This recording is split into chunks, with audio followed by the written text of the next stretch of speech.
Welcome back to RWX Rob. This is another one of our tech question series, which we're going to be doing. We are on Discord. We know it's got a couple of people in there visiting us. Hey, LTM Bob, how are you? This format of this is a talk show. So I am on Twitch. I'm also on Discord. If you go on Discord, you can raise your hand if you want to actually participate through voice. I'm going to be turning off the music. So we are going to go through a number of tech questions that were asked during the day. We're trying really hard to make this a regular thing, and the times are going to be weird. I am trying to do it at 6, but I think 6:30 is probably going to be more like our regular time. 6:30 to 7:30, that'll probably be our regular time from now on. And these will be posted to YouTube. So just a reminder of why we're doing this.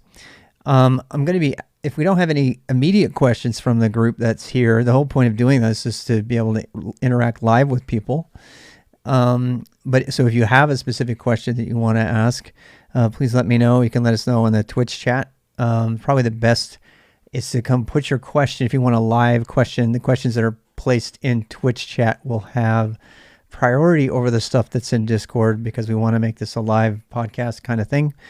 But if I don't have any content, I'll start reading from the AMA and the other stuff on Discord. So we have a time every week to cover that. So if you aren't here and you want something covered, you can go ahead and ask it on Discord, and eventually we'll get to it, hopefully, and we'll be able to talk to it. Hope everybody's day's gone really well. I had a great day today, writing some code in Shell and setting up a container builds environment for OpenAPI, which has been the topic for most of the week in my live streams during the day.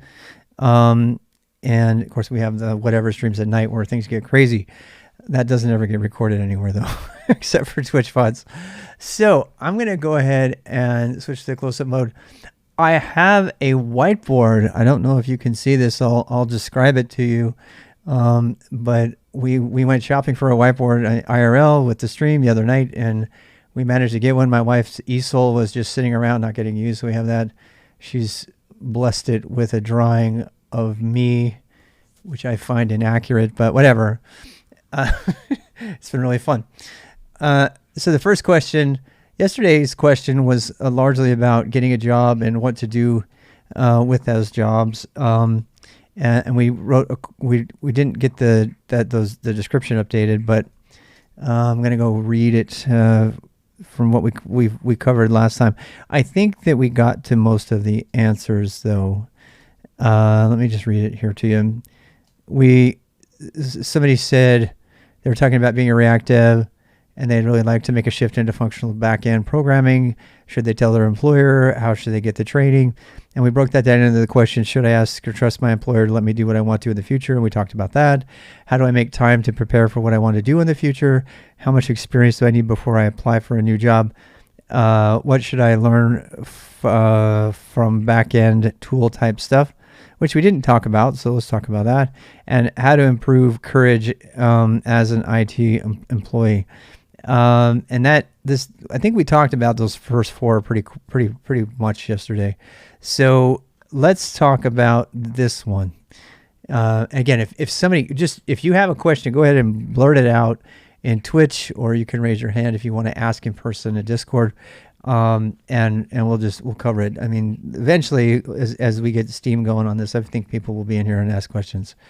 So the first one, this topic here, what should I learn from, quote, back-end tool type of stuff? So, I mean, we get the question, what should I learn all the time? I actually have a command for this, so I'm going to put on the screen right now. It's called, if you just do ! learn, I'm just going to read to you from that standard response. Stuff you should learn. 1, learn like a hacker. 2, Linux terminal. 3, Vim coding with Unix filters. 4, bash scripting.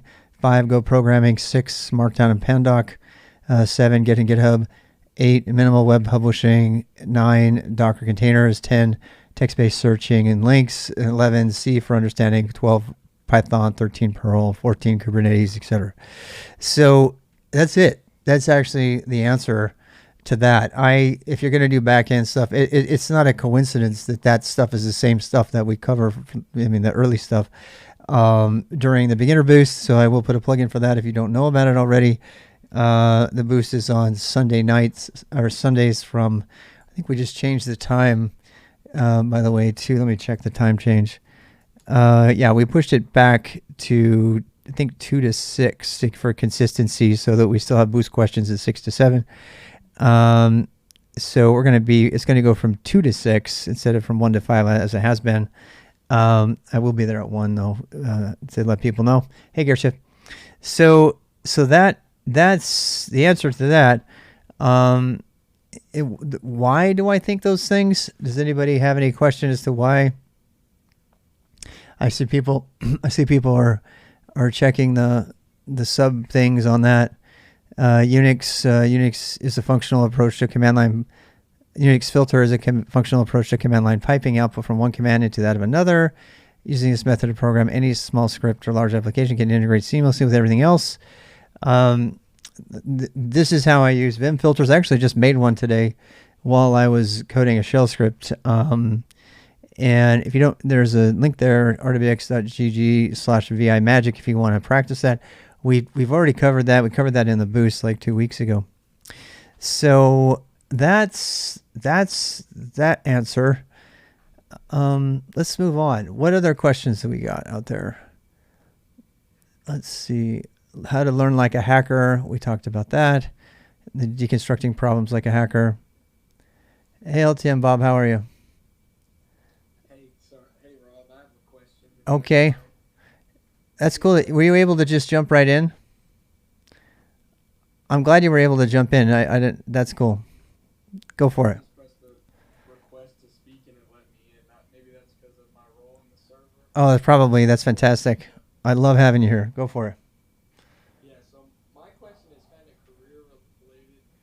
I'm noticing this with myself, but also I've noticed a trend, is when it comes to getting, financially what you believe you deserve, like from a company, salary-wise, how would you recommend doing that and approaching that, especially for entry-level people, but even like people who are more experienced? I notice sometimes they say, they feel they're underpaid, but I've also noticed other people in the industry making well over, the market. So I'm just kind of... Yeah, I'm writing down your question just in case you're wondering. I wanted to make sure I get it right. Okay, so let me restate that. So I think the question is how would you approach the money question, I guess, with your employer? Is that yeah? Well, that is a good question. I'm glad we have a healthy community to talk about this. I got to tell you that I don't consider myself a pro at this by any means.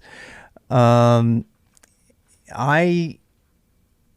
mean, just full disclosure, I feel like I have been underpaid most of my career, and I don't know what else to say about that. I don't think it's that. I will say this: when I was at IBM, I did that as a strategic advantage, and it worked. When heads roll, so before we get talking about how to ask for more money, you might consider why you need more money. And there's many legitimate reasons for it. So a lot of people get underpaid, and that's not acceptable, right? But at the same time, if you can keep yourself a good deal compared to the other people on your team, when I was at IBM, they cut, 10, 15 people, and at least the way this particular enterprise worked, the managers didn't have a say in who got cut. The cuts were done entirely based on who was the most expensive. And it was very foolish on I believe. In fact, IBM's made lots of really dumb mistakes when it comes to headcount and HR and stuff. But in that case, the money was the biggest factor. And so, yeah, I was underpaid for sure, but I knew that I was underpaid. The other bad part about being underpaid is that people will judge you based on how much money you make. And that's really unfortunate because people very wrongly associate your skill with how much money you make when you get hired. And you see this all the time. I remember one particular dialogue I was having with somebody on a Discuss forum a long time ago. It's probably still out there. You could probably find it. And I will never forget, the one guy said, my $250,000 Java salary proves that Java is a good language. And he said it just like that. And I was like, that is so wrong. I mean, we're not going to fight about languages right now, but how much money you make has nothing to do with your skill a lot of times. And I think that that's kind of part of the problem. So the first question there is kind of implicit is, how much money do I need? So I'm just writing this down. How much money do I really need? In America, there's a really radical difference between, the CEOs that think that they deserve, 3 million, 4 million, 5 million a year, and the engineers who are like, oh, I have constant imposter syndrome. I don't feel like I'm worth this, whatever. And so it's really hard, particularly I don't know this, but I feel like this might actually be harder in America than other countries. Because America puts so much emphasis on money, and having the money be the thing that indicates whether you're a good person or not. And everybody knows we should know that that's stupid, but there's still people that think that way. So, but the flip side of it is that if you don't ask for it, you're not going to get any money. So there's a question about approaching your employer. How about should you approach your employer? Should I approach my employer about money? And I think if you like where you work, the answer is pretty solidly a yes on that. I will say though that the engineers making 200K to 1 million less than the management, that is also a problem, right? These days, that's actually more of a problem now than it was when I was at IBM. It used to be that the middle managers made more than the engineers, and these days the engineers are making crazy more money than the managers. I don't know that that's my case currently, but I feel like that is pretty much standard across the board, particularly for the skills that are really in demand. So there's the question, how do I approach my manager, or should I approach my manager? There's another question implied in here is like, should I talk to people about my salary? And this is a really taboo topic. Should I disclose my salary to others? And there's a really good Adam Ruin's work on YouTube that talks about this, that says that the stigma, most people think it's a big no, don't talk about your salary. But that stigma has been fostered, according to Adam Ruin's work or whatever, that stigma has been fostered by the workplace. And they're the ones who have so deeply ingrained at us that if you make more money, that you're more important, or that all of these phobias and associations, and I have it too. I'm not telling you how much I make. I'm not strong enough to share that information with other people. Because I know how, at least in America, I know how people look at each other just by the money they make. And it's disgusting, but it's the fact that people are going to do that. And I mean, if you think for 1 second that, Blaine Polson comes to mind, my teacher in 6th grade, that by me telling, by the way, it's a matter of public record to know what exactly a teacher's salary is. In fact, I used to have a teacher that I used to work with, who during our summer camps, when people were coding, she would spend all her time looking up all the salaries of everybody in her upper management chain, because she could go online and look at them all. And she was like, "Can you believe that they make this much?" And I was like, "Why are you torturing yourself?" Is much less willing to help you when they're getting poured more than them. Yeah.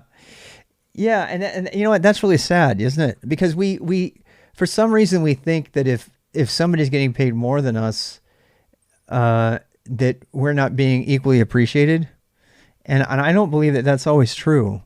The statistics about women making less than men are rock solid. So that's not fair. They should be making equal for the same amount of work. I mean, everybody should be making the same amount for the same. So, it's a complicated topic. So how much do you make? What should you make? What is the going rate? And how do you even know you're not making enough? Right. So I'm going to tell you a couple stories from my own life, and you can kind of read into them what you think. But the first one is my doubling my salary when I left Nike. And I'll tell you the money that I was making back then. Okay. It was actually really ridiculous. Okay. So these are 90s numbers. Okay. So I went from being a Russian cruise director, making $15,000 a year in 1996, 94, and barely surviving with a kid with no insurance, and thinking that we were fine. I mean, we lived in an apartment. We were very humble about it.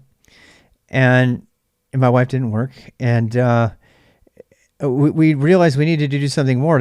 I learned the internet, and I learned how to do web development, and there was nobody hiring in Utah, which was funny all by itself. As a story all by itself I could talk about forever. And so I interviewed. I reached out to somebody in Oregon, and they had me come in and interview, and they apologized for paying me $32,000. You can understand, this was my second real job in 1994. I mean, $34,000 a year is like unlivable right now. In fact, 40,000 I think is the poverty line. So, but we had way more than we needed, compared to the apartment we were living in. We felt so rich. I just remember feeling so happy every day going to work, and I loved my job, and I was giving conferences, and it was just so satisfying. And then I got an opportunity to work for Nike. I got headhunted into Nike, where I became their internet webmaster, which, at the time was like the hottest technology on the planet. And again, I was young and naive. I was in my 20s, but I had more than enough to meet the needs. And they agreed to pay me a little bit more. So I think I ended up making, I never broke 40 grand, but I made like $38,000, and I was working for Nike. I thought, oh my God, this is going to be so much greater. And I get all these perks for working at Nike and everything. And I still thought I was making a lot of money. The truth is I was relatively nothing. So they worked me to the bone. My wife, they worked me 90 hours a week, doing all kinds of stuff. They brought us in a room and said, if shape up or get out if you don't like this work hours, 2000-ish, right before 2000. And so, there's a high work ethic for the .com kind of stuff. And I was like, my whole life was crumbling. I couldn't raise my kids. I couldn't be there. I couldn't do anything. And they did this, and half the group left. And one of the guys that left, who was a good friend of mine, gave my name to a recruiter, and the recruiter called me, and I was like, please leave me alone. I don't want your time. He goes, no, so-and-so says you're highly recommended. I need you to come. You need to talk. We need to talk to you. We need to get you a good job. It's the time for you to get a good job. And I'm like, please, I don't have time to talk to you.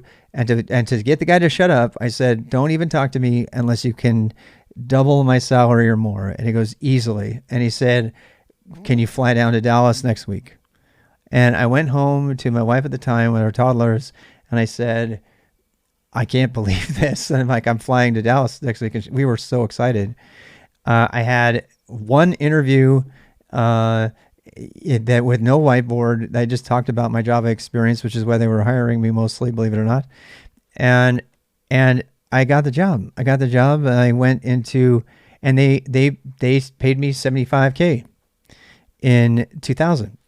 So, if you can understand, I mean, 78K in 1986 was massive money. I mean, people would get MBAs because they wanted to start at 72K a year. So the fact that I was making 78K in 2000, I mean, I had more than enough money that I needed for my family. It's massive right now. Well, I mean, it depends on where you are, but in America, Java development for the financial district, which is what I was doing. It's ironically, I'm living in Charlotte now, but ironically back then I was remote. I never been to Charlotte. And that position went away while I was in training, and I had to find a new position. Became a Linux system administrator, which is a far cry from Java development. All by itself, that's a story, and that was fantastic. I got to work locally and sort of remotely, and then then I got headhunted out of Nike. I told you, into IBM, and then I was at IBM for 12 years, and I really enjoyed it, but they didn't bump my salary the whole time I was at IBM. They barely bumped my salary, and I don't mind telling you, I never made over $100,000 while I was at IBM, which is insulting actually, considering I worked there until 2013. But that's the problem, and this is one of the reasons I'm telling you this story. So somebody once told me, and right now, by the way, I'm making way more than that. I can kind of laugh about it now. I'm not bragging. I'm just saying that the going rate for the skills that I have right now and the seniority that I have is very much higher than that. I am not making what other people make in the industry, but it's very easy to make 300,000-400,000 in upper level IT architect jobs, particularly in the cloud native space. So the range is really, really radical between, you get people, nobody in the cloud native, even entry level programmers, they're making 100K in this industry. If you're an entry level operations person with reasonable credentials and some solid experience, whether it's on your own time or otherwise, you're probably worth 80K minimum, but almost everybody is over 100K now in the IT industry at that level, particularly if you know how to code in Go. The median Go programmer salary is $140,000 a year.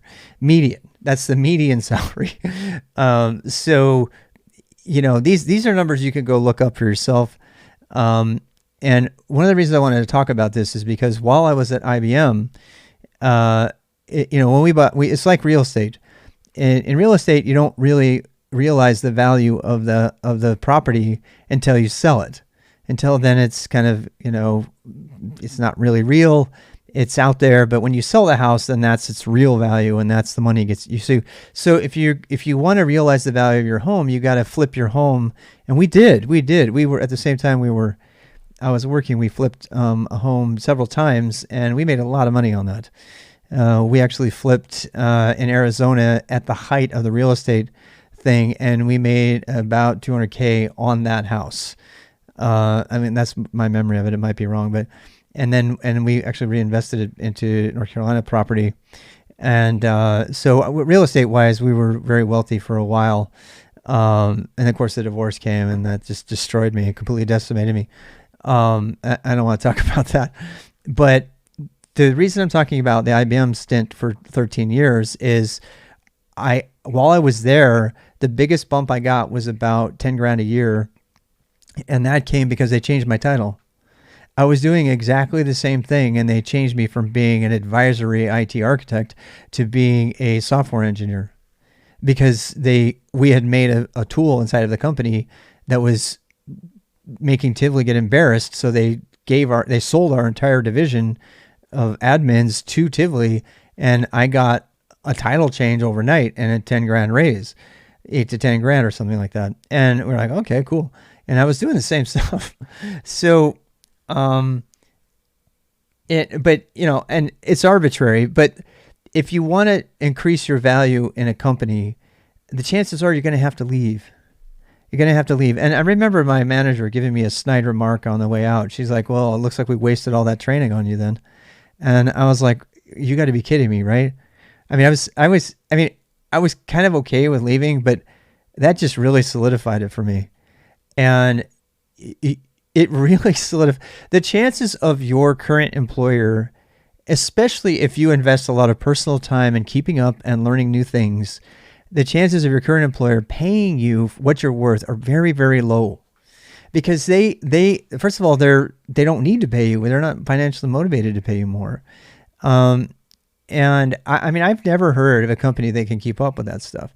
And then what? And then you go out and you find another position. It's like, because the people that are hiring you, they don't know Go is worth what it is. And you have to fight to even write any Go for this particular team. And you're like, they have no clue. And so you go to a company that has a clue and you make crazy more money.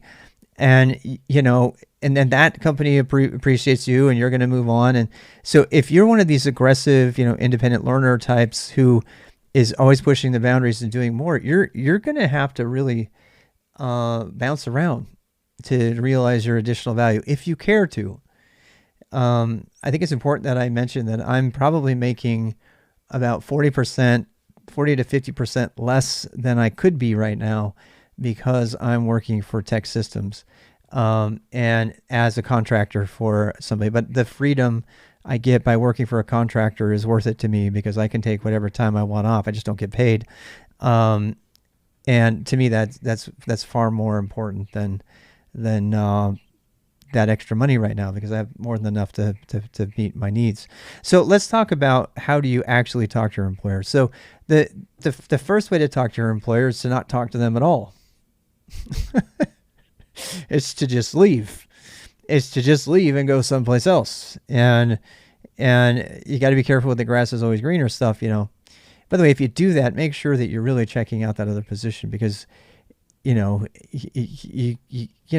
delicate. And we've had people here, Ad the DevMan, I think, has talked about it before.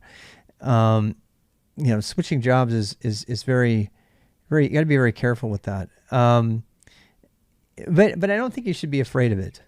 I really don't. Because you never know. You just never know. But there are a couple types of companies out there. There are the companies that pay you what you're worth. They're really boring. There are companies that don't pay you what you're worth because they have a higher than normal opinion of themselves as a company. And that would be Nike. Nike paid me less than half the going rate for the skills I had. And yes, I went to the Olympics. Yes, I met all kinds of like superstars and sports stars. And, yes, we were able to go drink champagne for free and watch, Nike ads and get free Nike gear. And we had an amazing 401k program and all of this other amazing stuff. But we were still very, very undervalued. By the way, we had to pay $70 a month to have a gym membership at Nike. That's a true story. And you think that of all places, Nike would give you a gym membership for free. No, you had to pay $70 a month to use the Nike gym, and it's because, but the people, the 1% of Nike, well, it was also IT. And I already talked about the culture at Nike, right? The culture at Nike looks down on IT. They, if you're not a shoe designer or an exec or a marketing person, you don't matter. The IT people are just the ugly nerds in the corner that are going to make them all the money. And I believe it's represented in the salaries as well. Personally, I don't have any proof of that, but, so companies like Nike, and I imagine there's other companies out there that they have such a high opinion of themselves that they think that it's, you're fortunate to even be working for them. And so they don't care about paying you what you're worth. They're like, you're lucky to be here. And those companies actually don't do well in the long term, but in the short term, startup companies, that's one of the reasons I don't like startup culture, because startup culture is full of that. It's like, you are so blessed to be in on this, IPO and be a part of our startup, and people will flock to it to be part of the cool kids, and they don't even have any money at all. They just pay them all in stock options, entire thing. So the first way to talk to your employers is not talk to them and just go get another job. Another way to talk to your employer would be to just, depending on the relationship you have, just tell them point blank. It's like, look, here's the salaries that I'm seeing. That's what I would do. I wouldn't make it. I'd make it as not as, if it gets personal, then people are gonna, I don't think you should go blazing in there with an ultimatum. To be fair, I have never once talked about money with my employer. Not once. The only time I ever talk about money is when they say, I'm going to put you in for a merit raise, or I'm going to put you in. I'm like, oh, thank you. That's it. I've never asked for more money. And so I honestly, I don't know how to do it. If I were going to do it though, I would put it, I would create a case for it. I would say, here are the salaries from the following, resources, because a lot of these companies, the HR department has these resources already. They just are out of date. And you take those resources, you say, this is what the going rate, according to Forbes magazine, the going rate for Go programmers is 140K. I'm doing this and this and this. And then you have to link that and you have to demonstrate it and then just make your case. Very dispassionately, you make your case. It's like, this is what I'm doing and this is the job. This is what it's getting paid out there on the market right now. And you present the case and say, my wife and I have been discussing this, and, as a part of my career progression, I need to make a bump in salary at the current rate, and if the company and the manager has any leverage at all, they'll look for it. But when you do that, as soon as you have that conversation, depending on your relationship, they're immediately going to know that you're going to leave if they can't do it. And by the way, here's the most important thing I'm going to say all night. Never take the counteroffer. You want me to say it again? Never take the counteroffer. I don't care how good it is. I don't care how much they get on their knees. I don't care whatever they do. Never, ever, ever take a counteroffer. It's just bad across the board. The main reason is that they're never going to trust you and they're going to want you to leave anyway. So they will try to get you more money. They obviously didn't value enough to pay you. First of all, if you're getting a counteroffer, that means you haven't had that money conversation with your employer. So you shouldn't be in the circumstance where you're getting a counteroffer, because if you're that tight on money, then you should have gone to your employer first before you even started shopping around. So we demand more from you. Maybe, I know. Yeah. And so, okay, so first of all, if you're in a counteroffer situation, that means you've already shopped around, made a decision about going someplace else, gotten ready to take that job, and for whatever reason, your current manager doesn't know that. So you shouldn't ever be in this situation where you have to take a counteroffer. You should have been in this situation, because if you're going to leave, if you're ready to leave, let's put it that way. If you're ready to leave, you need to go in and you need to say, look, here's what I've done my research. Here's what I'm worth. What can you do for me? And I think you should ask them point blank to do something without holding a counteroffer over their head, without holding a threat that you're going to leave over there. There's an implicit threat that you're going to leave. If you say something, politically correct, like, for my family's future, or for my future, according to my goals, I feel like I'm not meeting my current financial goals. And I feel like after doing this research, again, trust, showing that you've done the research, say, hey, this is from from my own personal assessment, this is what I should be doing in order to meet my own financial goals. And if you say that to your manager and they say, I'm sorry, we can't do that, we really love you, we love having you, you're fantastic, would you like a better title or a better parking spot or an extra vacation day, but I can't give you more money. And if they say that and you're like, there's the implicit statement that, well, you're not meeting my financial goals, so I have to make a decision to continue without you meeting my financial goal or seek another opportunity with it. That's implied. You don't have to say it.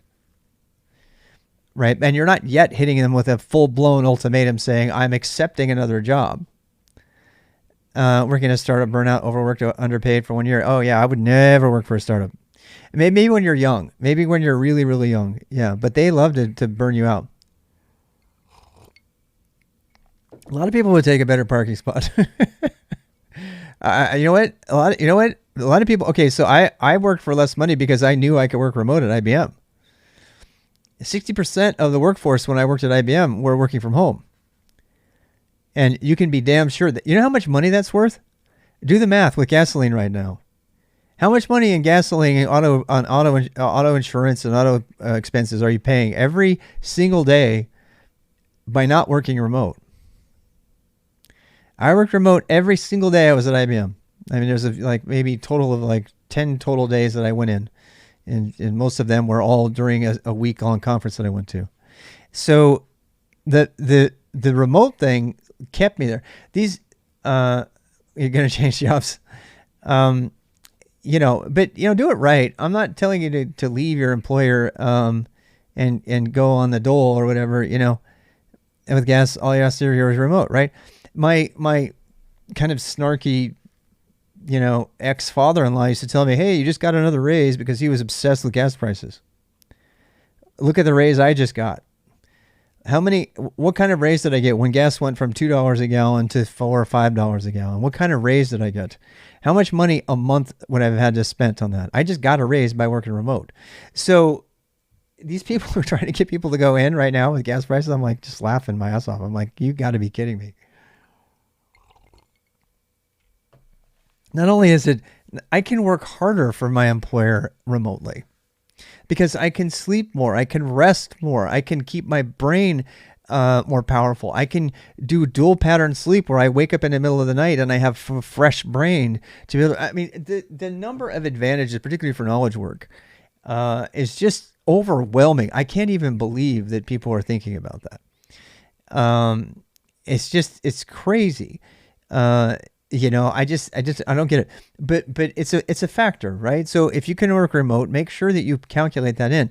To me, when I started job searching, being able to work remote, at first I tried to put a dollar value on it. And I think the dollar value we came up with was 60 grand, because just the financial costs for the gasoline and the 2 hours a day lost in time for commuting and the automobile maintenance and stuff, that alone is like $20K a year, depending on where you live.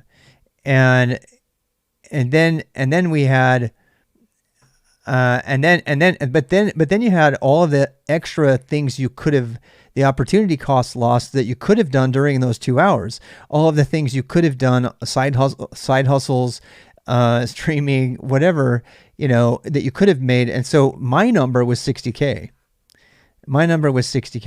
If they made me work in-house.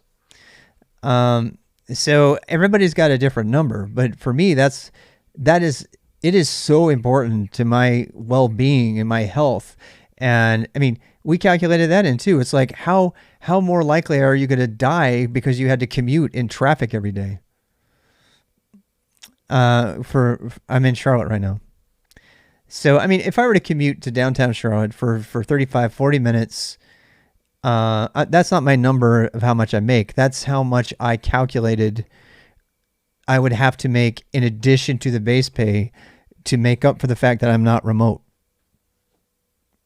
Because I would be traveling an hour in traffic twice a day with, just the taxation on my health of sitting in traffic with all of that, if you start to add the health costs, you add the really solid costs of the car and the insurance and the time lost. And it's not just the time lost, my time, I whenever I need to calculate a time, I use the figure that I used when I was mentoring and consulting, and that's $70 an hour. And that's not what I'm making now at work, but that was my number, because my time, it's helpful for me to, and by the way, you might do the same for yourself. You might say to yourself, how much is an hour of my time worth, to me?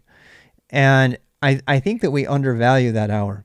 But one of the ways to kind of put it in perspective is if you were working, for yourself, without the taxes and without the, extra benefits that come from other places, you would, what is that number? And to me, that number is about $70K an hour. $70 an hour.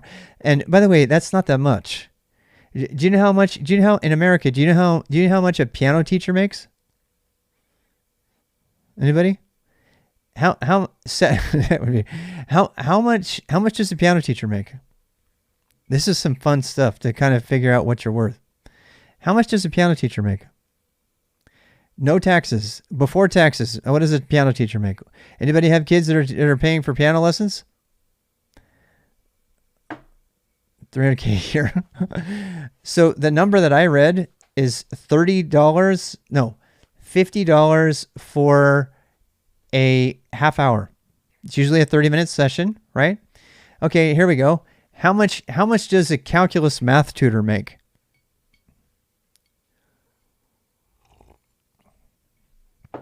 How much does a calculus math tutor make?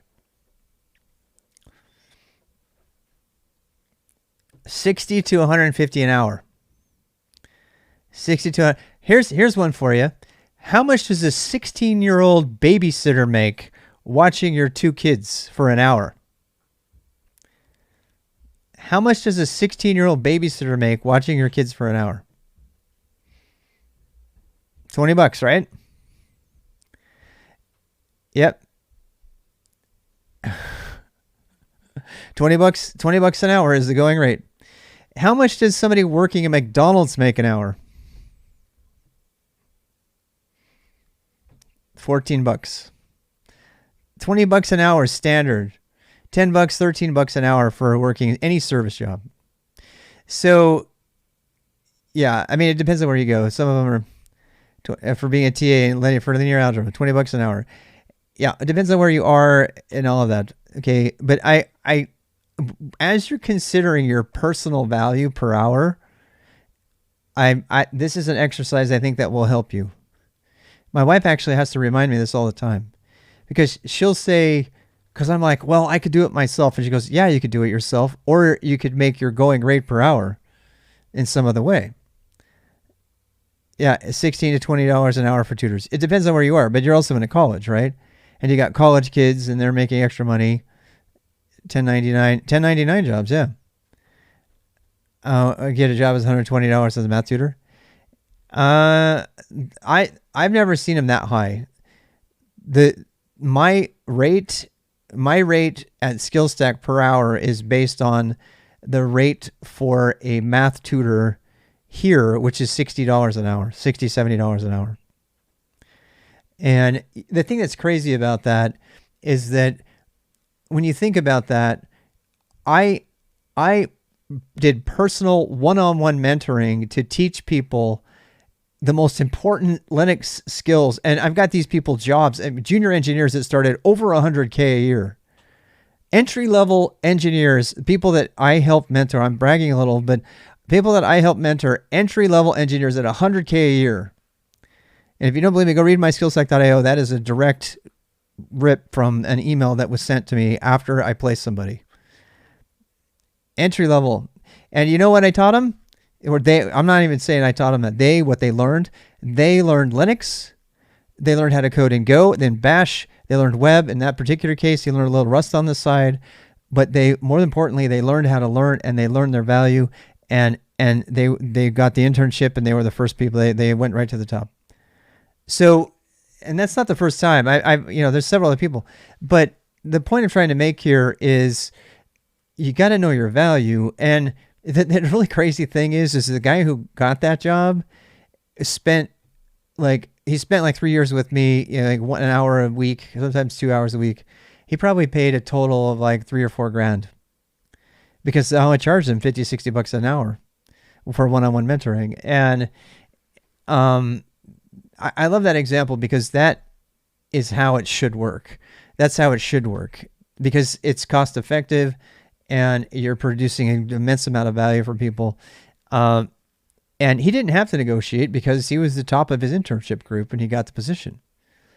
So, he got the offer. Now, how did we get the job? Well, we went to meetups. We went to a local Linux meetup, and I, struck up conversations with different people in different companies, including, local companies that did software development and InfluxDB and some other ones. And I said, hey, I've got people here, that I help mentor. And they went, oh yes, please send us more.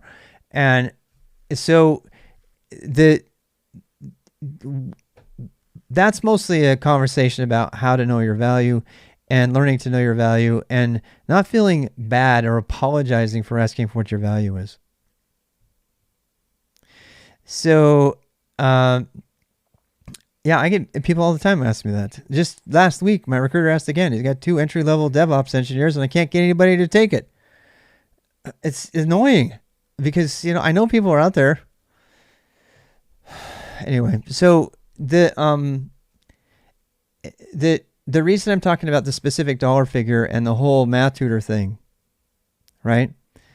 At what point can you apply for an entry level job? That's a good question. I think that people who apply prematurely, who have a high degree of confidence, end up getting those jobs, to tell you the truth. The whole fake it till you make it thing, which is really sad, but I do think they get it. So, hey, thanks for the sub. Explanation as to why salary gap is so big between US and Europe. I have no idea. Ask an economist. I have no idea. I'm just reporting on what I know. And then you have the ridiculous salaries over at Netflix, $500,000 a year for mid-level, software developers doing TypeScript. It's just crazy. I'm glad Netflix is going down because of it. Because they've got a notoriously bad reputation for overpaying people, their engineers, and it's coming to haunt them now, which I'm really glad. Because they've been pushing the bubble of inflated salaries, which has now resulted in the complete crash of the Silicon Valley FANG companies. The whole bubble is just bursting, and these people are getting fired like crazy. Hey, Purple Elf, how are you? Good to see you.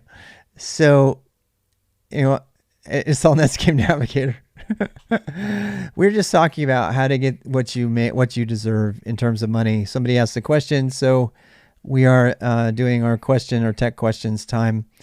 Hear about Shopify laying off 1,000? Yeah. And there's this mentality, particularly that permeates Silicon Valley, where you just get in, make a bunch of money, and then get out and then do something else. And if that's your style, fine. That's not my style. I want to work for a sustainable company that's producing actual value for the world, and at a salary that's reasonable, that's comfortable, but that's not exorbitant. And that's what I want. And that's actually what I got. If I told you the company I work for, please don't dox me if you know, you'd think, oh my God, that's got to be the most boring company ever.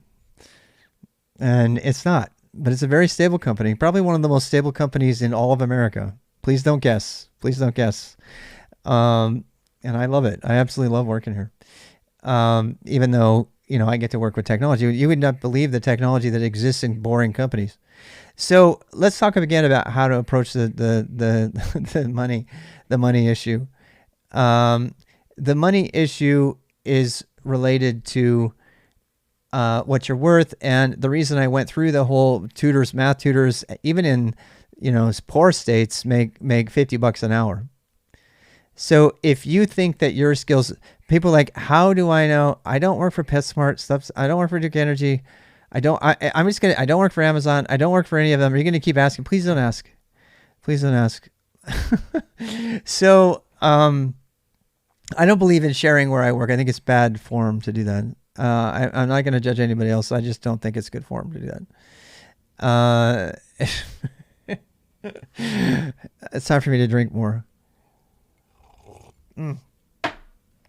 So what I will say is that when it comes time to negotiate what you're worth, and you say, how much am I worth?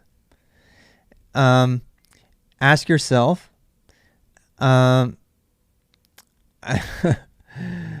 too much, be careful. Keck, yes, this is true. Then I'll be talking like crazy.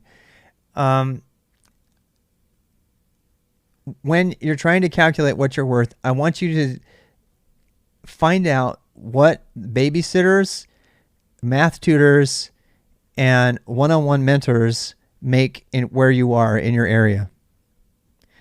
And it doesn't take very much research. You can go around and you can ask neighbors and see stuff like that. It's a very, very unscientific approach, but it's the equivalent of like judging a stock by going into the retail store outlet and getting a feel for it. If you can actually say, this is what they're making here, then you have to ask yourself, are my junior, and by the way, don't ever call yourself a junior. You're entry level. You're just starting out. Don't put junior in your title. You're not a junior. I guarantee you there's somebody who is less good at what you can do right now who's a senior. But because you've done it more recently, that specific thing, you're senior to that person in skill level. So please don't call yourself a junior. Do you think Manasseh was being Texas is COVID? I don't know. I don't think so. But I will be dead. How would you recommend I start calculating this? Well, the best way to calculate what I think you're worth per hour is the very non-scientific thing I just said. Go ask around, what are math tutors making? What are, people making? And then based on that, calculate how much more valuable your skills are to that of a math tutor. And that's mean to say, but that's not even say more value. When I say more valuable, what I mean is what society values, which is completely different than what's actually valuable. Yeah. So, if you're going to go figure those kind of things out, I mean, another thing you could do is you could kind of go to the Indeed and look at the other job postings and stuff, but the job postings might not match you and your particular case. And as I said, the final answer to kind of Bob's question here, who asked it in Discord. By the way, we are in Discord. If you want to come into the Discord, you can come on in and ask a live question if you want. I think we're approaching the end of our time, though. What time is it? We should probably only go for an hour a day. I don't want to burn people out. Yeah, we only have like 6 more minutes. Salary websites, I don't know of any. If anybody else knows, please, let's look at those. You got fired from your job once the vaccine gives you cancer. That'll be one thing. I don't know why you're talking about that. That's not related to what we're talking about. For 5 months, thank you for the follows. Levels.fyi. I haven't seen that before. This is great. This is good. Thank you for that. This is why we do this. Thank you for the follows.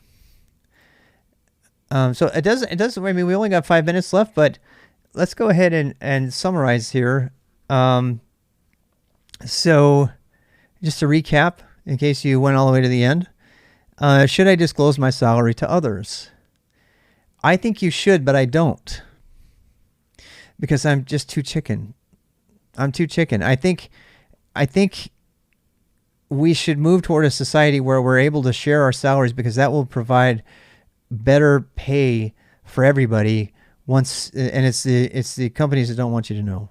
And that's based on information from the science behind Adam Ruin's work. There's a video you can watch about that. Should I approach my employer about money? Yes, you should approach your employer about money if you feel like your financial goals are not being met, and that's how you should say it. I trust you. I wanted to talk to you. I just need to let you know that I don't believe I'm meeting my financial goals in my career.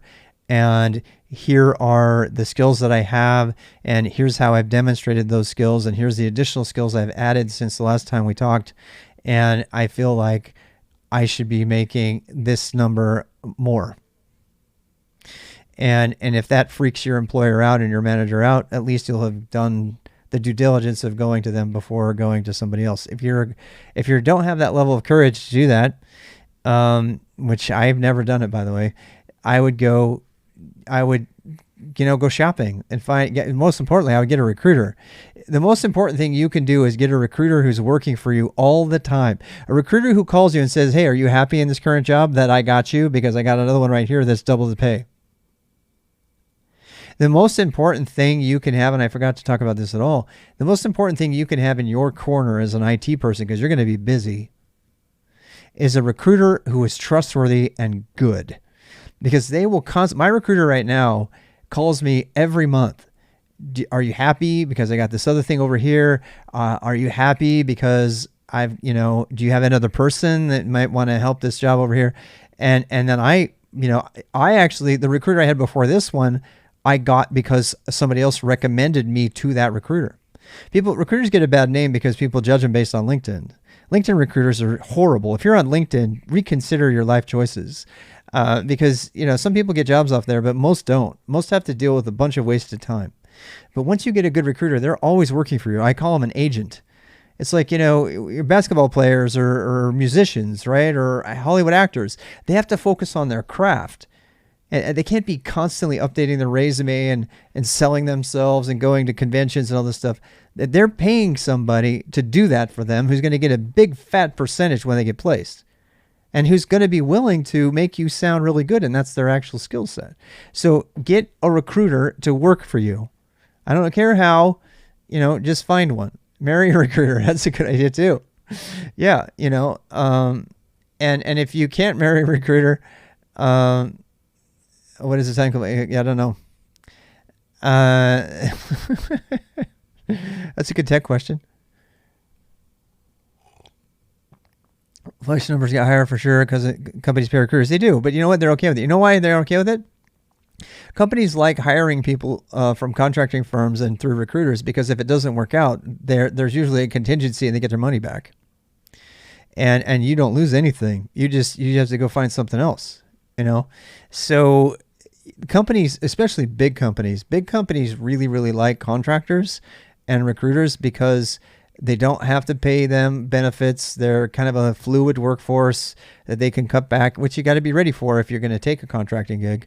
You're going to be the first one cut if money goes down, unless you're really good, and then they'll just keep you. So anyway, and you don't make as much money as a contractor. Usually it's like contract to hire that's how most people get hired in the tech world. Getting a direct hire is pretty rare. Unless they're hiring you people out of college, which they do. I got picked. It's a crazy thing. When I got headhunted into IBM, I actually interviewed with 35 or 40 other brand new college hires, which is funny because I was like in my upper 30s and I got a little bit more money. I was told later I got another 5,000 more than they did. But it really explains a lot because the atmosphere I was in was very, very, let's recruit from the colleges. And they snuck me into that batch of college hires. And so I love it because, I feel like if I had gone through the rigmarole of getting hired, in a more senior position, it would have been a different thing. I just failed to interview at Google the last round. Oh, I'm sorry. But it's Google. Who cares? You know how many people go to Google and leave?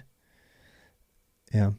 I am sick and tired of Google setting the standard for what a good employee is.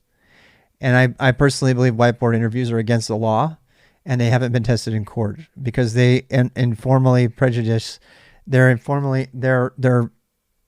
notably biased against people with certain mental conditions who don't do well under stress at the whiteboard, which doesn't have anything to do with their job. So therefore, I think that that's a form of harassment, frankly, and I would love a class action lawsuit against Google for whiteboard interviews.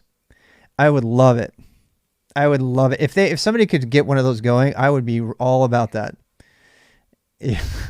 Yeah. So the same thing happened with Facebook too, right? Facebook didn't hire the WhatsApp people because they said, "Oh, we don't want you. You code in Haskell." No, you code in Erlang. That was what it was. You code in Erlang. We don't want you. They turned him down, threw him out. Fast forward 10 years, they buy WhatsApp for $10 million from the same people that didn't pass the interview to work there. That's a true story. I love that story. Don't let any of these dumb companies establish what your value is. Particularly the ones that are putting you in front of a whiteboard. Even the people who go through the whiteboard interviews, who work at Google and write books about how to pass the test, say, we all know, and I will quote it to you. I will quote it to you from their own book about how to pass the interview. They say, it's just a rite of passage we all go through. We all hate it. And I'm a web developer, and none of the questions on the whiteboard interview had anything to do with my job, but you still have to do it. And this is somebody working at Google writing a book about it. I just do not let that define your identity. Do not let it define your identity. So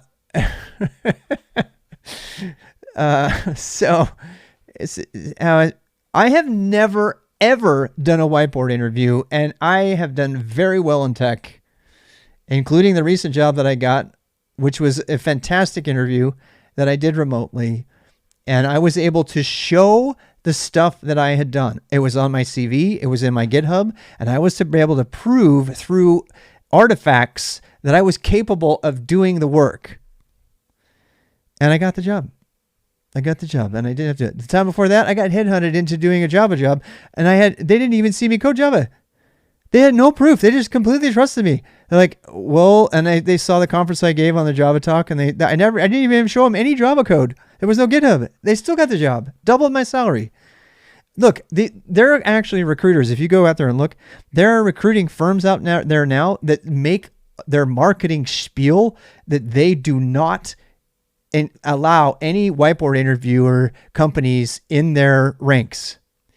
So if you look hard enough, you can find entire placement firms and hiring firms who have banished the horrible whiteboard interviews, which are unethical and illegal. In my opinion, they're illegal. And I would seriously, if somebody ever has the courage to take on Google in a class action lawsuit about those whiteboard interviews and how they unfair. What if you're a paraplegic and you can't even come in, but the job is remote? I mean, there are so many cases you can read about people. And look, I have about 10% of the people that have been through my mentoring program have had autism or ADHD or some sort of, non-standard mental thing going on. And you put those people in front of a whiteboard and they will not perform. But I guarantee you they would be the best hire ever. You know who gets this? IBM. I mean, there's a lot of bad things to say about IBM, but one of the things they understand wholeheartedly and implicitly is how to take care of geniuses who don't fall in the perfect psychological spectrum that everybody wants. They're fantastic at it. And they really, really take care of their people. They really do. I've seen it.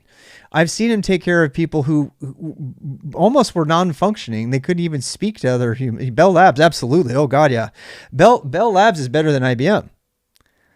There are companies out there that actually have a soul, that know how to take care of those kind of individuals. And do you think for 1 second they're going to put Dennis Ritchie in front of a whiteboard? Or Woz? Can you imagine Woz going into one of these Google interviews? Can you imagine Steve Wozniak going into a Google interview with a whiteboard? That just makes me laugh.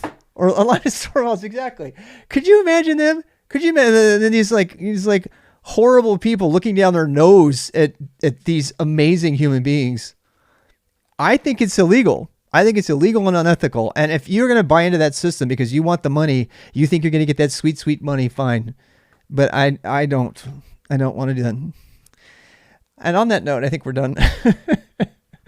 In an interview at Microsoft, they proposed to actually solve a problem using a real API and tool framework. I presented the interview in France. Yeah. That's funny. I keep hearing positive feedback about Microsoft. I do. I keep hearing positive feedback about Microsoft. By the way, the software company that I help place some people with here locally, they give everybody a test. And they take it home and they work on it in their own time frame, and then they can search the internet and do whatever. And then at the end of a week, they come back and they can defend the way they did. They get to talk about what they did, and then they get to kind of show proudly. It's like, look at how I worked this out. I did this and everything. And now they get to kind of play show and tell during their interview, which makes it a much more positive experience. Now we want to see how you think under pressure. Really? That's what you want to see? Really, you just want to exert your little power play over us so that you can tell everybody that you only hire the best people, when in fact, the only people you hire are the people that pass a whiteboard interview. And you know what? Those aren't the best people. Because Wozniak, Torvalds, Ritchie, and a million other geniuses would never have passed your fucking whiteboard interview. All right, I'm done. Just please don't define your identity based on failing an interview with Google or Facebook or something like that. You are so much more than that. You really are. And you know that because you've got evidence of it. And employment is about one thing, and I'll leave you with this. This is my favorite thing to talk about. And I'll put this up on the screen again. Employment is about one thing. It's about creating trust with your employer and maintaining that trust. That is what employment is about. That is what employment is about. And if you want to get a job, same answer. You need to establish trust with your employer. Well, well, how do I establish trust? I don't know. How would you establish trust with any employer? First of all, you better know the employers you want to go for. You can't go get a job and build trust with an employer unless you know what you want to do. And you know the type of company or even the specific company you want to work for. And you've researched that company and you showed interest in that company. And then you go to interview with the company and they said, do you have any questions for us? They say, yeah, what about this and this and this? So when you show actual genuine interest for a company and you work towards those jobs, you are envisioning the kind of work you want to do. You know what you want to do, and you know that's the type of person, and you feel inside that that's your calling, that's where you should be, it's what you should be doing. And then when you go to interview for that job, it's just going to ooze out of you. And they're going to be forced to hire you because they're like, oh my God, I could trust this person forever. They're so internally driven to do this job. And they've produced so much evidence to this effect by their GitHub, by their contributions to meetups and all this other stuff that, we're going to go. We're going to take this person. We're going to take a chance on them. And, at will employment is they can get rid of you later if they need to. And by the way, that's how you keep the job, is you continue to work from home remotely. You get them to trust you, not so you can, take advantage of that trust, but so that you can, that's also how you make more money, by the way. Because if you demonstrate to an employer that you can be trusted to always have the company's interest first and not to chase the fun tech of the day, because it's what we're going to redo our entire operating system and everything in Rust because it's so cool, when in fact it's actually cheaper to do it in some other technology. No, that they trust you because they know that you have the benefits of the company at heart, and you internally you believe in what you're doing. It might be your favorite thing. You might have other things you like to do more outside of work, but it's still it's trust. Employment is about trust. I'm going to say it again. Employment is about trust. By people from the Dijkstra's era, programming is a formal logic. Maybe the board is not needed, but nobody can be fine. Yeah, some positions actually do require quite a bit of really intense algorithmic thinking, and that is the job, right? So the job is thinking through a problem quickly. And if that's the job, then I feel more inclined to be okay with it. But most of the programming jobs, and certainly the operations jobs, are not about that. They're about, taking a situation and fixing it.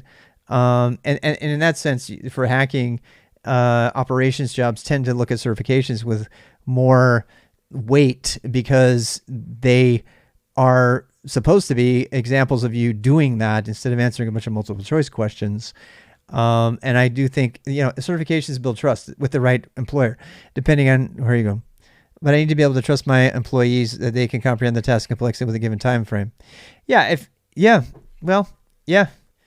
mean, if that's important, if you have a job that actually they have to be able to deliver, they have to be able to walk a node tree, and they have to be able to deliver the application that knows how to do that within, a week.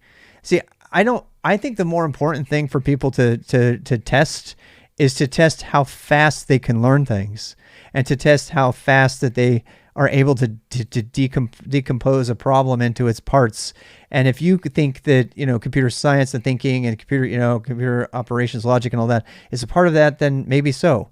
But most jobs don't require that. Most jobs, you have somebody who's constantly going out to figure out the answers for themselves. Yeah. And they can be necessary. I don't think they should be necessary ever. I strongly disagree with the whiteboard thing. There's so many ways to test that same thing without pressuring them on the spot in front of a whiteboard. The only thing you're testing them on is how fast they can solve problems on a whiteboard. And if that's the job, if the job is solving problems on a whiteboard, fine. Because I don't know of any actual jobs in tech that are solving problems on a whiteboard against the clock. You're looking at how they think on a whiteboard. You want to discover how they decompose a problem and get them to talk about it, right? Right. Yeah. Yeah. Let's get Steve Wozniak to deconstruct a problem and communicate it during the pressure of a time constraint while he's in front of a whiteboard. Let's see how good that goes. One of the most important engineers of our time. Let's put that guy in front of a whiteboard and see how he thinks when we stress him out by looking at the clock. And please tell us exactly everything you're thinking while you're thinking it.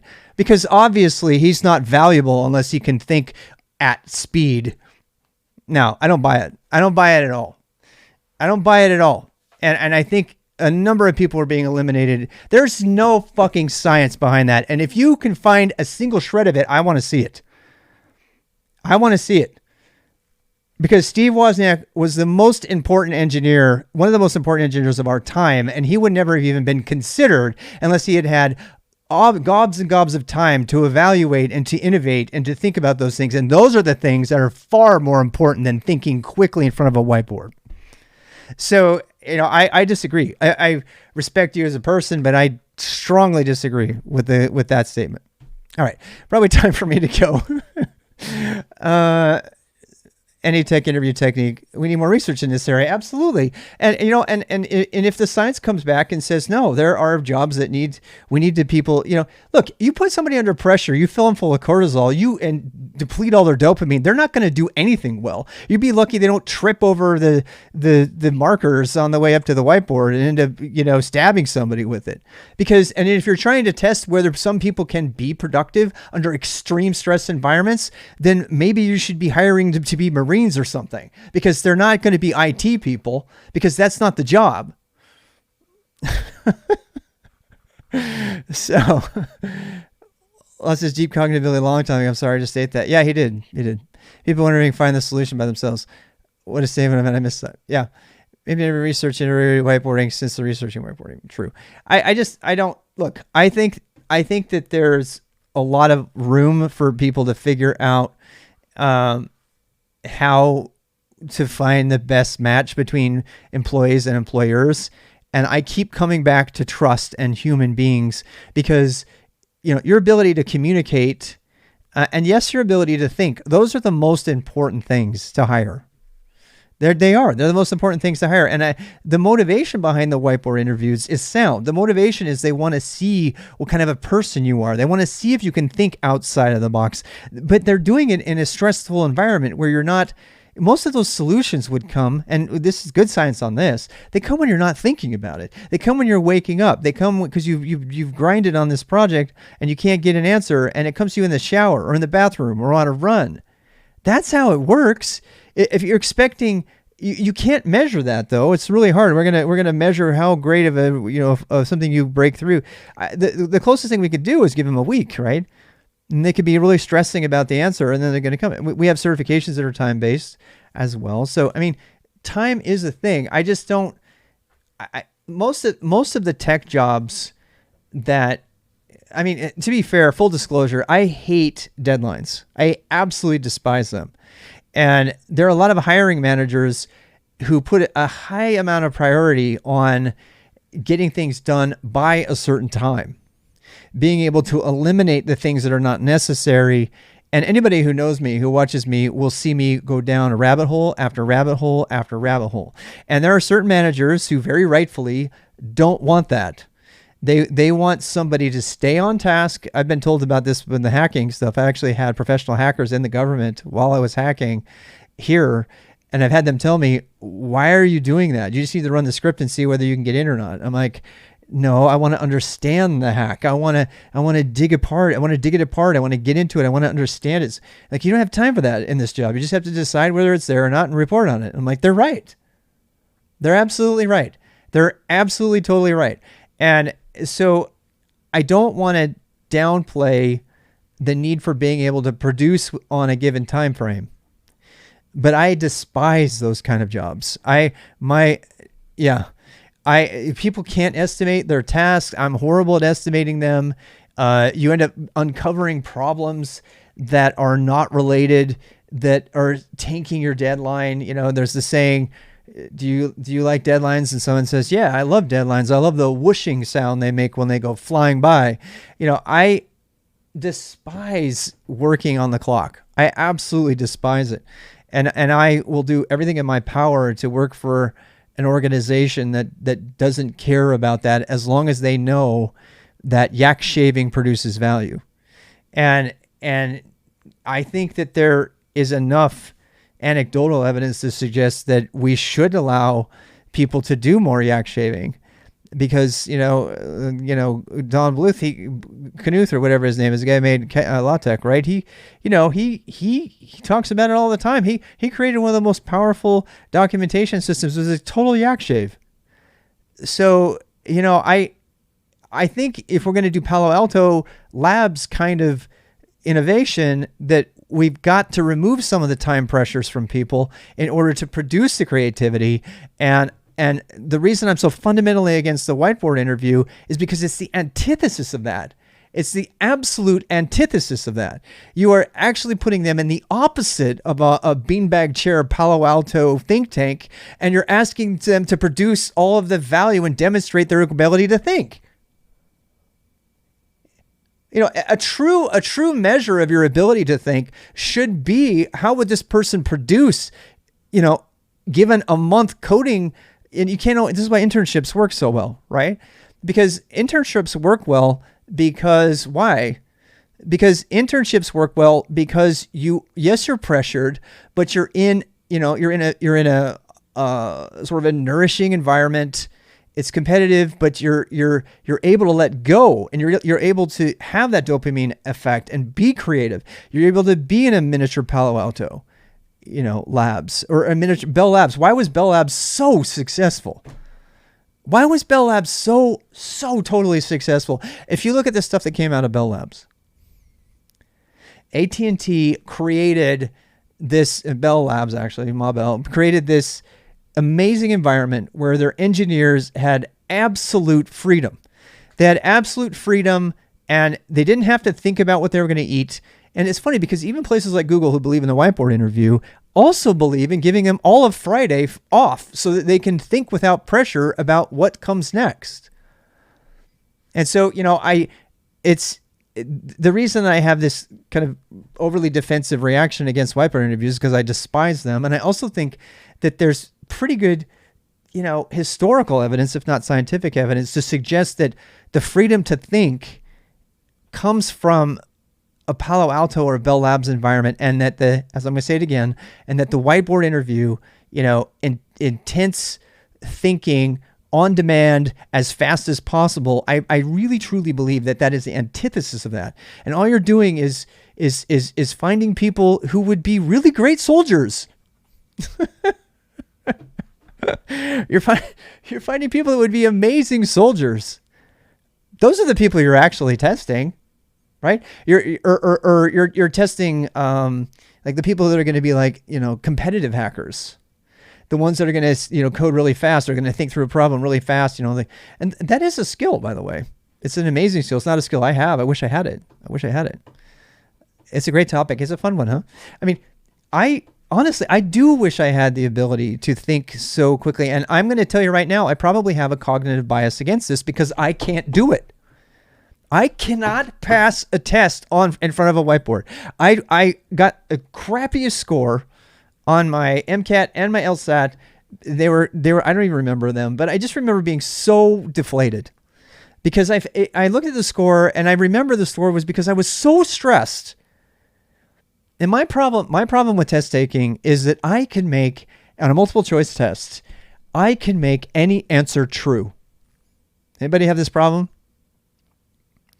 I am so good at finding the exceptional cases and thinking outside the box and making connections to other things that I think that's an advantage. I'm so good at finding all of the different edge cases where any one of those four answers is true that I can never get to the expected true answer. So I sit there and fry my brain trying to figure out what it is that these people want.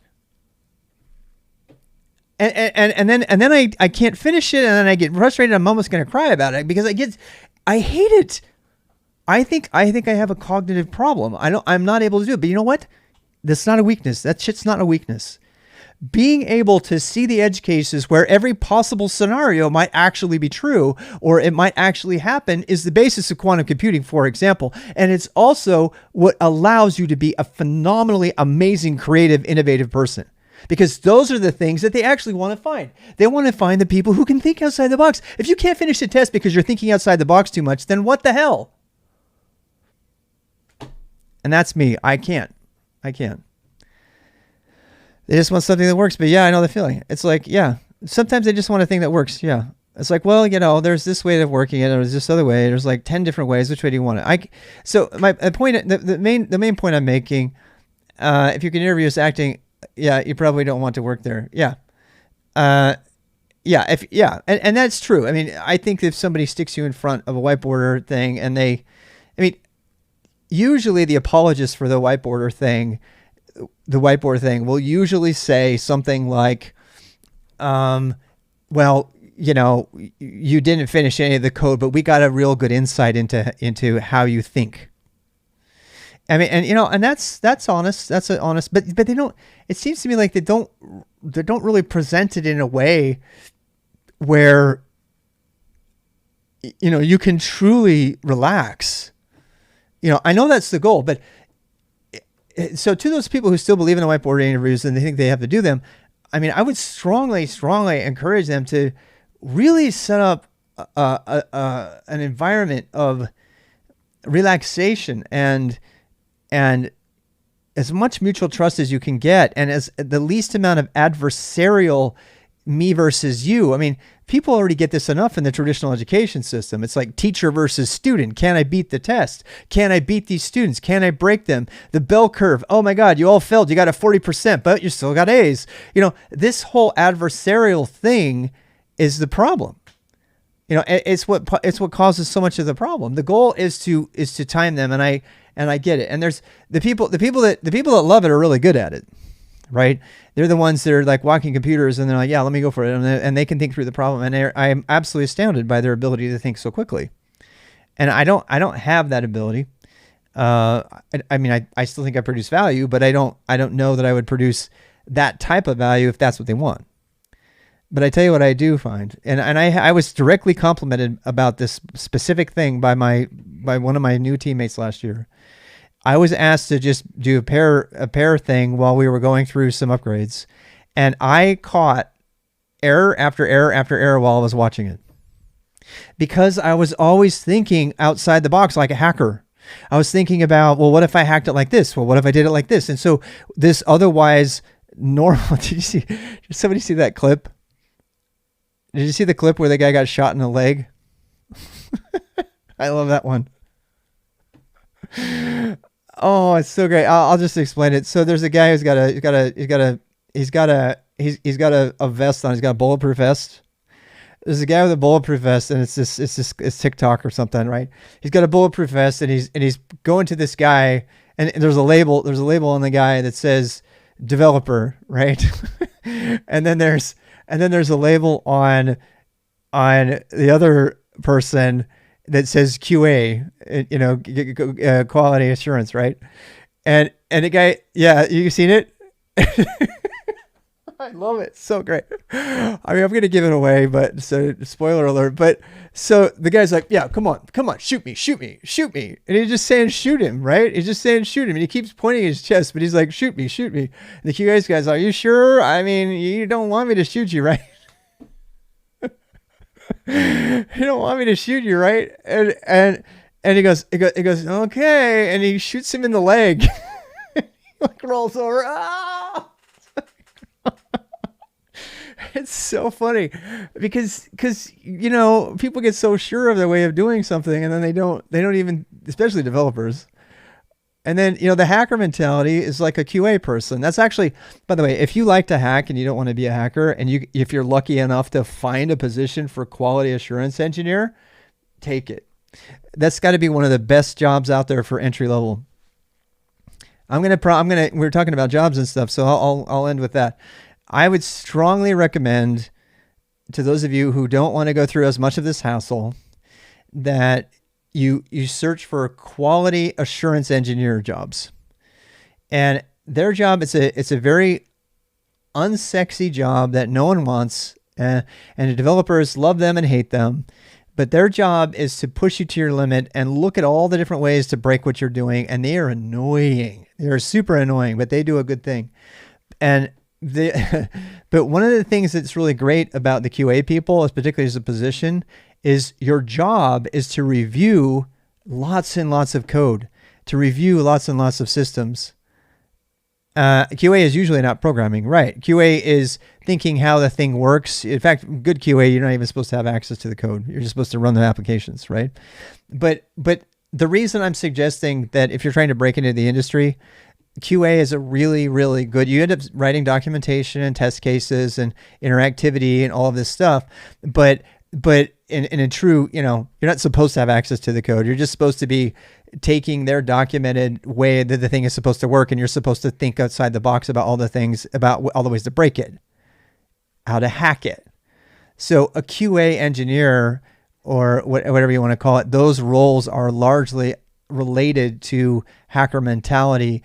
And they also are very educational, and they're a great entry level. QA is usually entry level, not always, but it's usually entry level. It's hard to find a QA these days with CI/CD. It's actually kind of sad.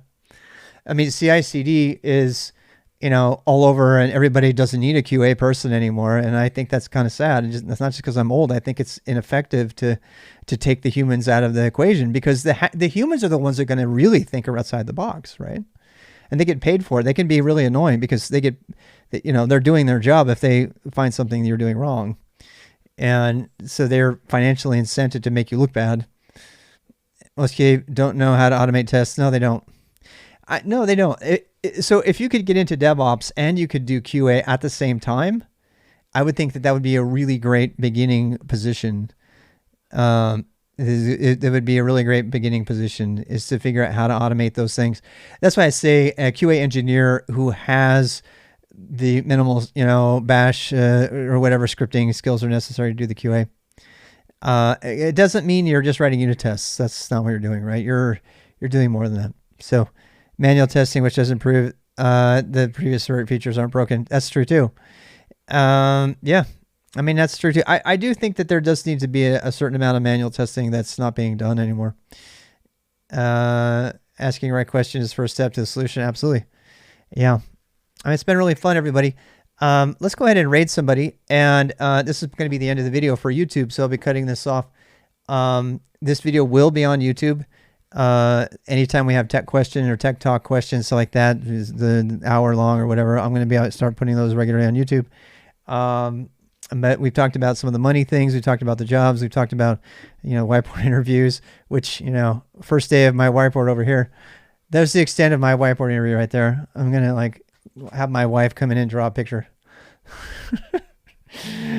Maybe y'all would like to suffer through me doing a whiteboard interview. How about we do that? That would be fun. You want to make me squirm? No, that's my wife wrote that. Draw that. You want to see me squirm? I'll let you give me a whiteboard interview. How about that? And you can laugh at me. You can really laugh at me. I have the book.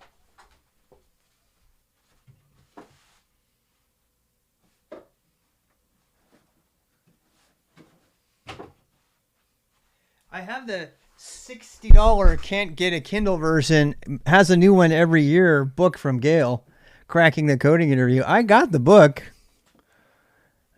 It's such a money grab. It's insane.